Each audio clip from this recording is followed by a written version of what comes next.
Hi everyone, कैसे हो आप सभी लोग। आई होप आप लोग अच्छे होंगे। मैं हूं राहुल जेसवाल एंड स्वागत करता हूं आप सभी का एक बार फिर हमारे यूट्यूब चैनल JR ट्यूटोरियल्स में। तो दोस्तों, उम्मीद करता हूं आप सभी लोग अच्छे होंगे और आपकी स्टडीज भी बेहतरीन तरीके से चल रही होगी, है कि नहीं। तो चलो यार, फटाफट से मुझे कमेंट बॉक्स में कमेंट करके बताओ कि आपकी तैयारी कैसे चल रही है और आपका सेकेंड यूनिट टेस्ट एग्जाम जो आपका होगा वो कब होने वाला है यार। Let's comment down in the comment section ताकि मुझे भी पता चल सके, ठीक है। तो दोस्त, जैसा कि आप जानते हो कि यार हमने पूरा पूरा एंटायर सिलेबस आप सभी के लिए, और ना सिर्फ आपके लिए, आपके जितने बड़े भाई बहन होंगे, छोटे भाई बहन होंगे, यानी 6 स्टैंडर्ड से लेके 12 स्टैंडर्ड तक के सारे सब्जेक्ट के chapter by chapter, lecture by lecture videos upload करके इस चैनल पे रखे हुए हैं। आप या तो वीडियो सेक्शन में जाओ और स्क्रॉल करते रहो, आपको आपके वीडियोस देखने मिल जाएंगे। या दूसरा तरीका क्या है, प्लेलिस्ट सेक्शन हमने बनाया हुआ है हर स्टैंडर्ड के लिए, हर चैप्टर का सब्जेक्ट वाइज फोल्डर्स आपको देखने मिलेगा, उसमें जाइए, वीडियो ढूंढिए और अपना पढ़ाई करते रहो। तीसरा और सबसे बेस्ट तरीका यह भी है कि YouTube पे आओ, सर्च बटन में सीधा क्लिक करो और टाइप करो जो भी आपको पढ़ना है। लेट सपोज आपको 7वीं का पढ़ना है तो सीधा टाइप करो यार 7 स्टैंडर्ड, चैप्टर नंबर क्या है भाई, ये 14। उसके बाद टाइप करो एलिमेंट कंपाउंड मिक्सचर, आगे JR ट्यूटोरियल्स लिख देना। उसके बाद सर्च बटन पे क्लिक करो, हमारे वीडियोस आपको रैंकिंग में, टॉप के रैंकिंग्स में देखने मिल जाएंगे। उसको ओपन करो, कंसेप्ट क्लियर करो, पढ़ाई करो, देखो और अपने एंड से जितना हो सके क्वेश्चन के आंसर लर्निंग पे फोकस करो। बेहतरीन मार्क्स आपको जरूर से मिलेंगे। और पिछले कई सारे सालों से, लगभग 3-4 साल से हम मेहनत कर रहे हैं और आपके लिए वीडियोस प्रोवाइड कर रहे हैं और उससे सीख के बच्चे बहुत अच्छे अच्छे मार्क्स स्कोर कर पा रहे हैं। Thank you so much for supporting us. ऐसे ही सपोर्ट करते रहो। अब आप आज क्या लेकर आए हूं ये सोच रहे होंगे, तो आज जैसा कि आप जानते हैं कि हमने पिछले कुछ दिनों से हमने रिवीजन क्रैश कोर्स की शुरुआत की है। रिवीजन क्रैश कोर्स मतलब एक ऐसा रिवीजन वीडियो होगा जिसमें हम लगभग 20 मिनट के अंदर, 25 मिनट के अंदर एक चैप्टर को रिवाइज करा देते हैं। अगर वो चैप्टर नॉर्मल साइज का रहेगा तो एक वीडियो के अंदर कराते हैं। अगर बहुत बड़ा चैप्टर है, काफी बड़े पेजेस है, उसके अंदर बहुत सारे पेजेस है, तो हम 2 लेक्चर में करते हैं। तो आज फिर से मैं 7 स्टैंडर्ड के साइंस स्ट्रीम के लिए एक और RCC यानी रिवीजन क्रैश कोर्स लेकर आया हूं of the subject science, chapter number 14 element compounds and mixture, जिसमें हम बात करेंगे एलिमेंट क्या होता है, कंपाउंड क्या होता है, मिक्सचर क्या होता है, उसके सारे कंसेप्ट पढ़ेंगे और रिवाइज करा देंगे सभी चीज को। आप बस वीडियो के एंड तक बने रहना, ठीक है। स्पीड बढ़ा के देखना है, फास्ट देखना है तो 1.25 की स्पीड से आप देख सकते हो। सेटिंग में जाके स्पीड का ऑप्शन आता है, वो आप करेक्ट कर सकते हो, ठीक है। तो keep watching and keep learning. And साथ में हमारे इंस्टाग्राम से आप जुड़ सकते हो। फॉलो मी ऑन इंस्टाग्राम, जरूर से लिंक डिस्क्रिप्शन में दिया हुआ है, फॉलो कर लेना और हमारे ऐप को डाउनलोड कर लेना, ठीक है। चलिए, तो यहां पे सबसे पहला टॉपिक आज के लिए क्या है, सबसे पहले हम लोग समझेंगे what do you mean by matter. Matter का मतलब क्या होता है। जैसे कि हम एक चीज जानते हैं, दुनिया में कोई भी चीज अगर वो जगह लेती है, that is nothing but a matter. तो matter is anything that occupies space. हम सिंपल सा डेफिनेशन क्या बनाएंगे कि मैटर क्या है, कि मैटर इज एनीथिंग, कुछ भी हो सकता है भाई। Matter is anything that occupies space. क्या बोला मैंने कि matter is anything that occupies space. जैसे मेरा ये हाथ है, अब ये हाथ के ऊपर कुछ नहीं रखा है, मतलब ये खाली है। जैसे ही मैंने इस मार्कर को इस हाथ के ऊपर रख दिया तो ये क्या हो गया, एक जगह इसने छेक लिया। तो मतलब ये क्या है, मेरे लिए एक मैटर है। मैं खुद एक क्या हूं, मैटर हूं। किसके लिए, हमारे एटमॉस्फेयर के लिए, हमारे सोलर सिस्टम के लिए, हमारी पृथ्वी एक मैटर है। तो दुनिया में जो भी चीज प्रेजेंट है, चाहे वो छोटे से छोटा धूल का पार्टिकल हो, डस्ट पार्टिकल हो, चाहे वो बड़े से बड़ा प्लैनेट हो, वो सभी एक मैटर होता है जो स्पेस को ऑक्युपाई करता है, ठीक है। ओके, अब ये जो मैटर है वो कौन कौन से टाइप के होते हैं। Generally there are 3 types of matter. कौन कौन से 3 टाइप हो सकते हैं। पहला टाइप हो सकता है, या तो वो मैटर हो सकता है सॉलिड फॉर्म में, या तो वो मैटर हो सकता है लिक्विड फॉर्म में, ठीक है, या तो वो मैटर हो सकता है किसी गैसेस के फॉर्म में। अब सॉलिड, लिक्विड, गैस, ये आपने वर्ड पहले भी सुना होगा। कोई चीज कड़क है, ठोस है, मजबूत है। जैसे ये मार्कर क्या है, कड़क है। देखो तोड़ रहा हूं, मतलब ज्यादा जोर लगाऊंगा टूट जाएगा, लेकिन फिर भी ये क्या है, देखो क्या है, कड़क है, ये सॉलिड चीज है। तो कोई भी कड़क वस्तु होती है, हार्ड चीज होती है, तो उसको सॉलिड बोलते हैं। दूसरा क्या है, लिक्विड। लिक्विड मतलब तरल, जिसके अंदर एक एबिलिटी होती है फ्लो करने की। फ्लो अगर कोई कर सकता है that is nothing but the liquid. तो पानी एग्जांपल हो गया, पेट्रोल, डीजल, ठीक है ना, तेल, ऑयल, ये सब क्या होते हैं, लिक्विड होते हैं। और उसे तीसरा है गैसेस। गैसेस मतलब जैसे हमारे हवा है, ये हवा में बहुत सारे टाइप के गैसेस प्रेजेंट होते हैं। जैसे कि ऑक्सीजन होता है, कार्बन डाइऑक्साइड होता है, सल्फर डाइऑक्साइड होता है, नाइट्रोजन गैसेस होते हैं, and there are some more other gases which are present in the atmosphere, ठीक है। तो ये गैस होता है, ठीक है, समझ में आया। अब हर एक का एक अपना अपना खूबी होता है, हर एक का अपना अपना एक प्रॉपर्टी होता है। जैसे सॉलिड जो होता है वो हार्ड होता है, hard in nature, it is having the properties called as the we can say very tough, very strong, ऐसा आप बोल सकते हो। लिक्विड के पास एक प्रॉपर्टी होता है बहने का। सॉलिड बह नहीं सकता, ये सॉलिड है, ये पानी के जैसा बह सकता है कि नहीं बह सकता, लेकिन लिक्विड बह सकता है। आप लिक्विड को, कभी ऐसा हुआ होगा आपके साथ, घर में आप खाना खाने बैठे हो, साथ में पानी लेके बैठे हो, पानी गिर गया, हाथ लग गया गलती से ग्लास के ऊपर और पानी गिर गया। तो पानी जब गिरता है तो बह के चले जाता है, अगर डाउनफॉल रहेगा मतलब स्लोप रहेगा तो पानी बह के चले जाएगा। नदी का पानी इसलिए बहता रहता है, झरने का पानी बहता रहता है, तालाब हो गया, लेक हो गया, बहता रहता है, तो उसकी एक प्रॉपर्टी होती है। वैसी गैस होती है, तो गैस का एक प्रॉपर्टी होता है कि वो एक जगह रुकता नहीं है, वो फैल जाता है। जैसे मान लो कि यहां पे गैस प्रेजेंट होंगे तो ये अपने आप को ना फैलने की कोशिश करेंगे। हमारे गैस सिलेंडर जो होता है हमारे घर में, आपको पता है वो भी एक गैस है, butane and isobutane, LPG, liquefied petroleum gas, जो आपके गैस सिलेंडर जिससे आप खाना बनाते हो, मतलब आप नहीं बनाते होंगे, आपकी मम्मी, आपकी बड़ी बहन या फिर कोई भी बनाता है। ऐसा नहीं है कि सिर्फ लड़कियां ही खाना बनाती है, लड़के, मैं खुद बनाता हूं यार खाना, मैंने कई सारे मेरे ब्लॉग्स में डाल कर रखा है। जिनको नहीं पता बताओ यार, मेरा एक ब्लॉग चैनल है, जाओ यार फॉलो करो मुझे, जेआर व्लॉग्स को जाके विजिट करो, इस चैनल को सब्सक्राइब कर लो जाके जिसने नहीं किया होगा। तो हमारा एक व्लॉगिंग चैनल है जिसमें मैं व्लॉगिंग करता हूं। तो मैंने कई सारे व्लॉग, अभी तो पिछले कुछ दिनों से मैं नहीं डाल रहा हूं, लेकिन पिछले कई सारे टाइम पे मैं व्लॉग बनाता हूं जिसमें मैंने आपको बताया कि मैंने रोटियां बनानी सीख ली, मैंने बहुत सारी सब्जियां, अंडे की चीजें, बहुत सारी चीजें मैंने बनाई है। तो आप जाके चेक कर सकते, पकौड़े वगैरह भी बना रखे हैं। तो आप देखो, मजा करो, मैं डेली लाइफ में क्या क्या करता हूं, मैं बिहाइंड द सीन्स वगैरह कुछ चीजें आपको दिखेगी। चलो ठीक है, तो ये हम बात कर रहे थे, ठीक है, समझ में आया। तो जो मैं बात करता लिक्विफाइड पेट्रोलियम गैस, जो आपका गैस सिलेंडर है उसके अंदर भी क्या भरा हुआ है, गैस भरा हुआ है।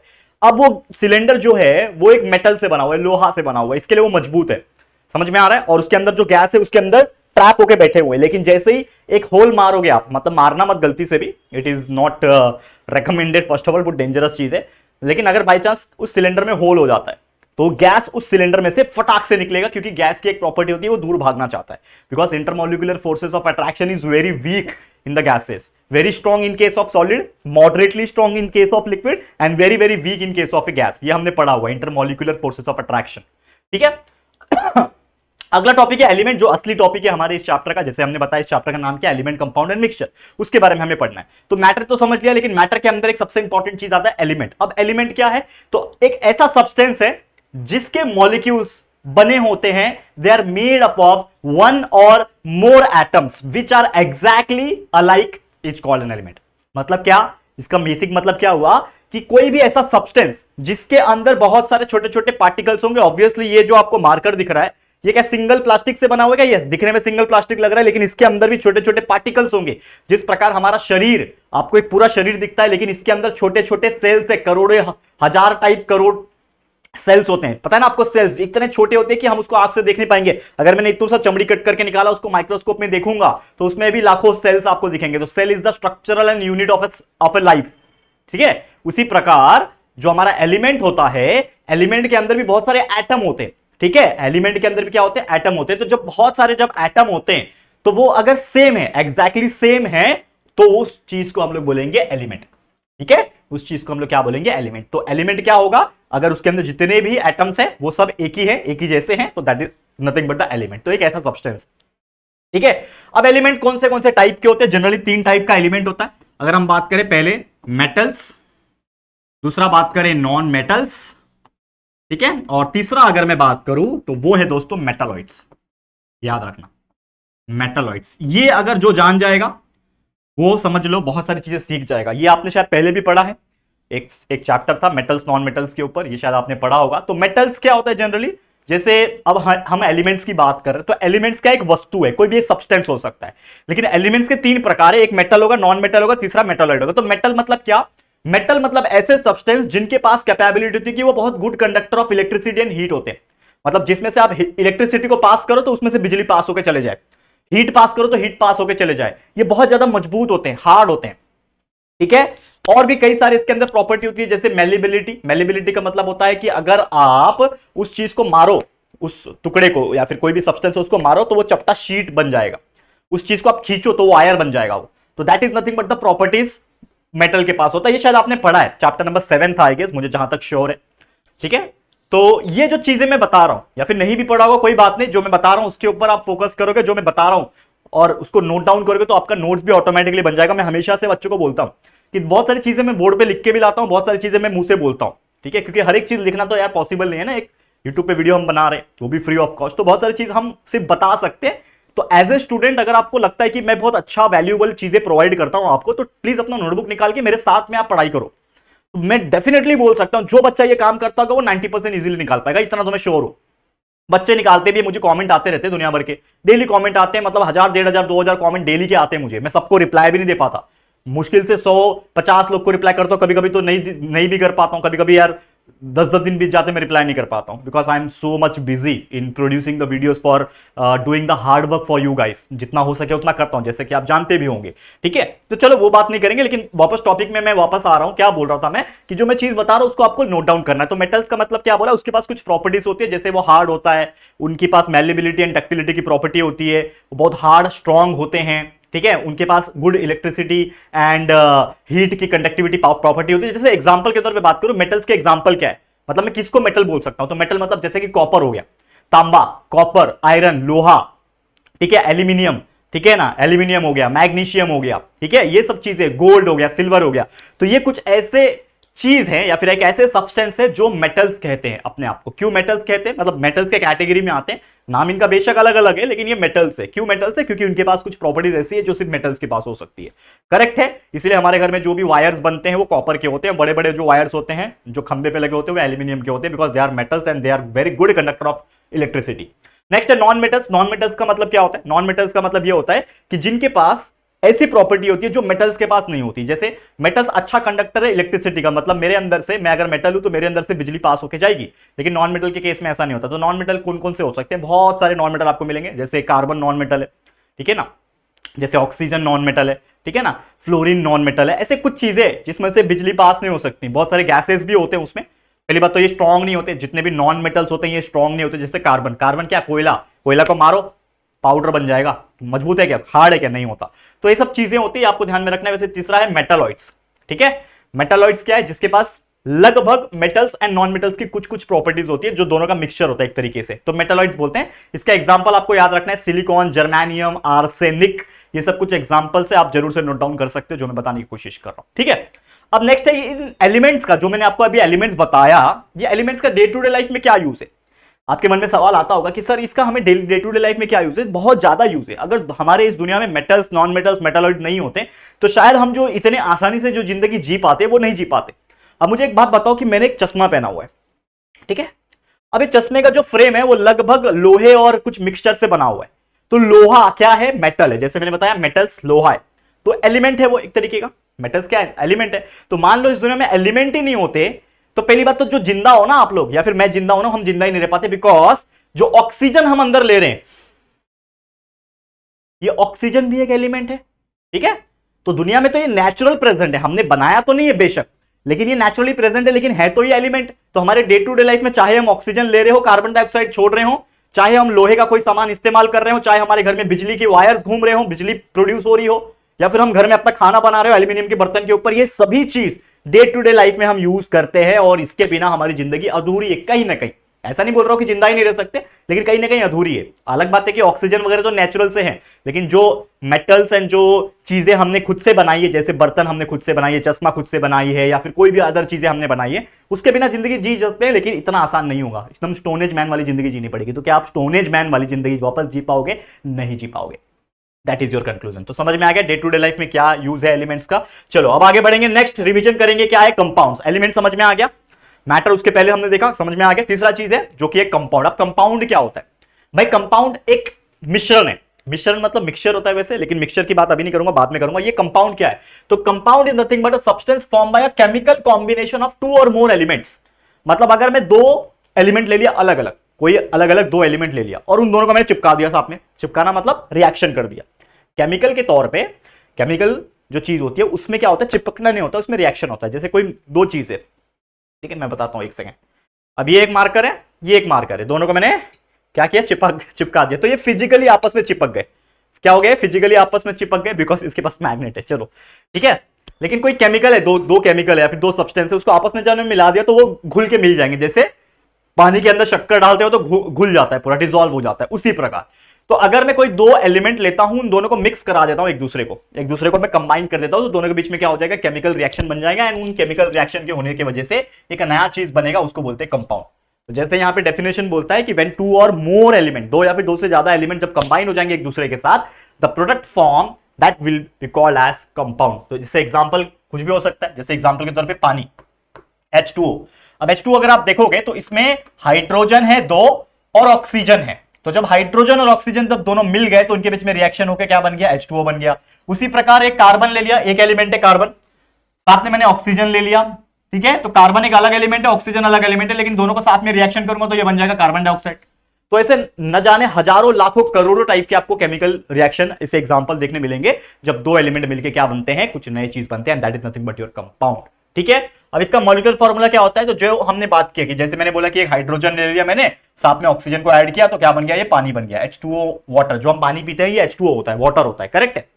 तो ये H2O बोलने के लिए ये वाटर है, लेकिन ये जो H2O ये जो लिखा है, इस चीज को हम लोग क्या बोलते हैं दोस्तों, मॉलिक्यूलर फॉर्मूला।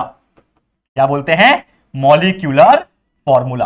वैसे एक होता है मॉलिक्यूलर नंबर, लेकिन ये आपके सिलेबस में नहीं है, लेकिन फिर भी मैं थोड़ा सा बताना चाहूंगा, जो कि आप 9th स्टैंडर्ड में लगभग पढ़ोगे, 9th और 10th में पढ़ोगे। तो molecular formula is nothing but हर एक एलिमेंट का एक नंबर होता है। हर एक एलिमेंट का क्या होता है दोस्तों, एक नंबर होता है। तो मैं आपको छोटा सा बेसिक चीजें बताना चाहूंगा कि जो नंबर होते हैं ना, जो एटॉमिक एलिमेंट्स जो होते हैं, माफ करना, पहले जो एलिमेंट्स होते हैं मैं उसकी बात करूंगा बेसिक तौर पे। आपको पता है कि जितने भी दुनिया में एलिमेंट्स है, आज की डेट में लगभग 118 से ज्यादा एलिमेंट्स प्रेजेंट है। उसमें से लगभग 90-95% एलिमेंट ऐसे हैं जो नेचुरली हमें मिले हैं, जो डिस्कवरी हुई है, और बाकी लगभग 5-10% ऐसे हैं जो हमने बनाया, इंसानों ने बनाया हुआ है। ठीक है, तो एलिमेंट्स की बात करें तो जैसे कि मैंने बात किया हाइड्रोजन की, तो ये एक एलिमेंट है, हीलियम की।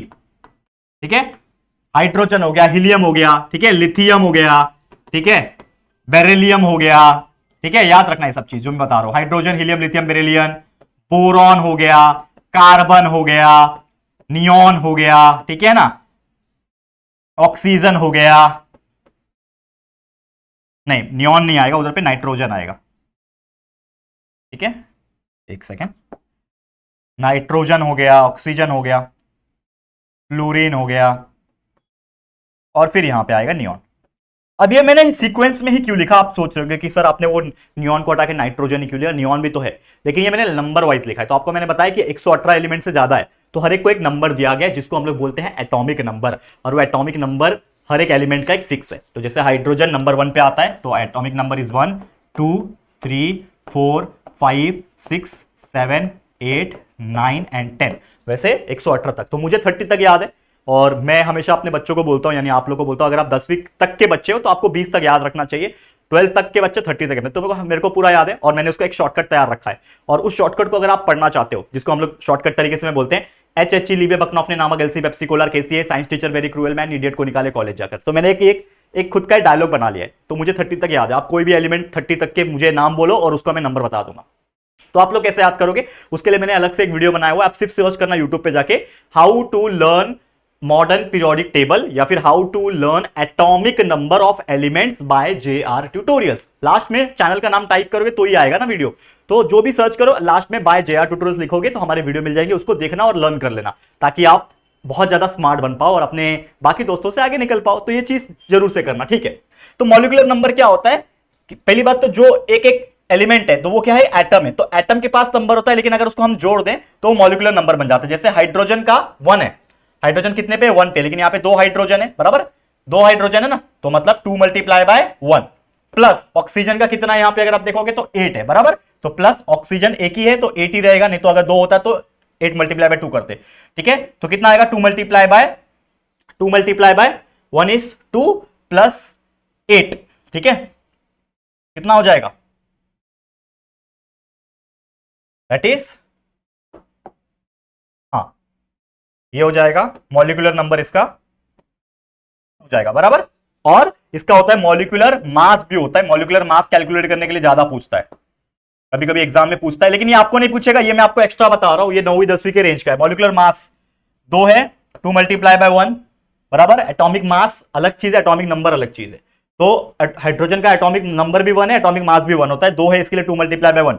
लेकिन ऑक्सीजन का एटॉमिक नंबर 8 है और उसका डबल होता है एटॉमिक मास, तो लगभग वो 16 होता है। तो 2 मल्टीप्लाई बाय 1 प्लस 16, यानी कि 2 प्लस 16 इज इक्वल टू 18। तो लगभग होता है वाटर का, H2O का जो मॉलिक्यूलर मास होता है वो 18 होता है, मतलब एक मॉलिक्यूल का वजन जो होता है वो 18 मोल होता है, याद रखना। तो ये कुछ चीजें आपको ध्यान में रखना है। उम्मीद करता हूं आपको कंपाउंड समझ में आ गया होगा। अब बात कर लेते हैं मिक्सचर की फटाफट से, और इस चैप्टर को फटाफट से एंड करते हैं रिवीजन पॉइंट ऑफ व्यू। तो पहला है मिक्सचर। मिक्सचर क्या है, मिक्सचर इज ए मिक्सचर, जैसे हम लोग कोई चीज का मिश्रण करते हैं, किसी में किसी भी चीज को मिला दो बन गया मिक्सचर। तो मिक्सचर का डेफिनेशन भी वही बोलता है, it is formed by mixing different elements और कंपाउंड। कोई भी अलग अलग डिफरेंट एलिमेंट्स को ले लिया, अलग अलग कंपाउंड्स के ले लिया, मिला दिया दोनों को, कुछ नया चीज बन जाएगा, उसको बोलेंगे मिक्सचर।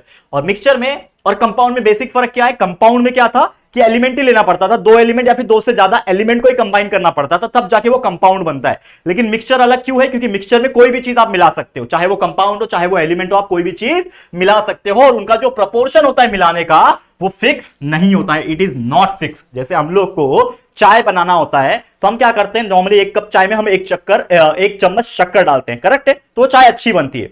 लेकिन अगर मैं मान लू एक कप चाय में मैं 5-10 चम्मच चीनी डाले जा रहा हूं, शक्कर डाले जा रहा हूं, तो वो चाय अच्छी बनेगी क्या? बिल्कुल नहीं बनेगी। तो that is nothing but a mixture, कि आप कोई भी चीज कितना भी मिलाए जा रहे हो, बस वो मिक्सचर बनना चाहिए। That is nothing but the mixture. कई सारे एग्जांपल से आपको देखने मिल जाएंगे, हजारों टाइप के एग्जांपल है। जैसे एग्जांपल के तौर पे अगर मैं बात करूं कि आपका भेल, भेल आपने खाया है? बचपन में भेल अभी भी खाते होंगे, बचपन ही तो चल रहा है आपका। भेल जिसमें नमकीन, थोड़ा सा नमक, थोड़ा सा नींबू, थोड़ा सा कांदा, और देखो मुंह में पानी आ रहा है कांदा और टमाटर मस्त डाला, थोड़ा सा बारीक वाला सेव डाला, ऐसा मस्त घुमाया और भेल तैयार। That is nothing but your mixture. तो ऐसे कई सारे एग्जांपल्स है जो आपको देखने मिल जाएंगे। दूध भी आपका एक मिक्सचर होता है, ठीक है, पेंट होता है, कलर्स होते हैं, ये सब आपके कहीं ना कहीं मिक्सचर्स होते हैं दोस्तों। There are so many types of example which you can consider. आप कुछ भी लिख सकते हो, एग्जाम में आपको मार्क्स मिल जाएगा, ठीक है। समझ में आ गया मिक्सचर क्या है? अब ये जो मिक्सचर्स होते हैं या फिर कोई ऐसी चीज होती है जो मिल गए आपस में, ठीक है, अब मुझे सेपरेट करना है, तो मैं कैसे सेपरेट करूंगा? तो this is the most important topic, that is some methods. क्या बोल रहा है? सब methods of separating the components of mixture. मान लो कोई दो मिक्सचर है या फिर कोई एक मिक्सचर है, उनके बीच में जो चीजें मिल गई है उनको सेपरेट करना है। मान लो अगर मुझे, ठीक है, पहला मेथड है मेथड ऑफ डिस्टिलेशन। देखो बहुत सारे मेथड है, 3 मेथड है जनरल तौर पे, वैसे और भी बहुत सारे, लेकिन 3 इंपॉर्टेंट मेथड है। पहला है method of distillation. Distillation method क्या होता है? मान लो कि आपके पास ना एक गंदा पानी का मटका है, या फिर आपके पास पानी है, उसमें कई सारे धूल मिट्टी, कई सारे कंकड़ पत्थर गिरे हुए, और आपको चाहिए एकदम प्लेन पानी, एकदम साफ पानी चाहिए। तो आप क्या करोगे?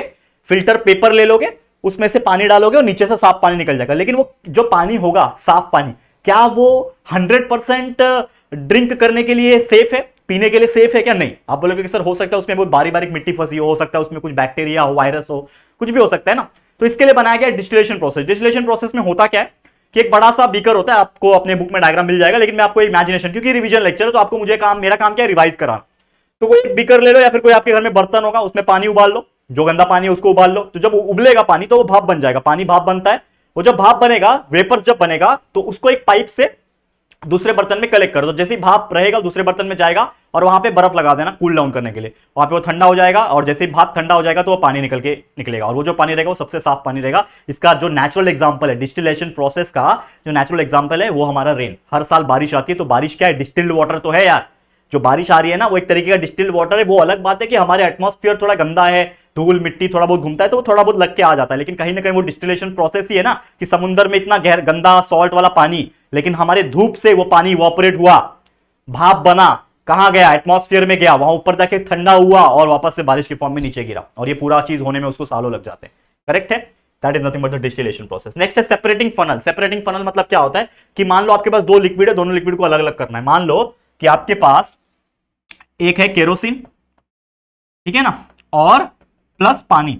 आपने एक बॉटल ले लिया, उस बॉटल में आपने पानी भर रखा था या फिर केरोसिन भर रखा था, आप गलती से उसमें पानी भर दिया आपने। तो भाई केरोसिन तो हमको जरूरत है, अब पानी में कैसे सेपरेट करूं? भाई दोनों मिक्स हो गया, केरोसिन रॉकेल जिसको बोलते हैं और पानी मिक्स हो गया, मेरे को दोनों को अलग करना है। तो मैं क्या करूंगा? सेपरेटिंग फनल यूज करूंगा, जिसमें होता क्या है कि जिसकी डेंसिटी ज्यादा होती है वो पहले नीचे आ जाती है, ठीक है। तो मान लो कि आपने एक फनल में डाला, इस प्रकार का फनल होता है, फनल का शेप होता है इस प्रकार से। इसमें मान लो ये चीज होता है, इसमें ऐसा ये लगा रहता है, टैप लगा होता है, मतलब क्या बोलते हैं उसको, अरे नल लगा होता है, नल, जैसे आपके घर में नल होता है ना, वैसा नल लगा होता है। इसमें क्या हो जाएगा कि यहाँ पे जो केरोसिन रहेगा वो ऊपर आ जाएगा, बिकॉज केरोसिन की डेंसिटी हल्की होती है, केरोसिन हल्का होता है, पानी भारी होता है, तो पानी नीचे आ जाएगा। तो जैसे ही आप इस नल को खोलोगे तो पहले फटाफट पानी नीचे आ जाएगा, पानी को कलेक्ट कर लेना। जैसे ही केरोसिन यहाँ पे आना रहेगा, इसको बंद कर दो और उसको किसी दूसरे बीकर के अंदर, दूसरे बर्तन के अंदर कलेक्ट कर लो। तो इस तरीके से आप दो फ्लूइड को अलग कर सकते हो, खासकर तेल और पानी का मिक्सचर हो, इस प्रकार से कलेक्ट किया जाता है। That is number separating funnel.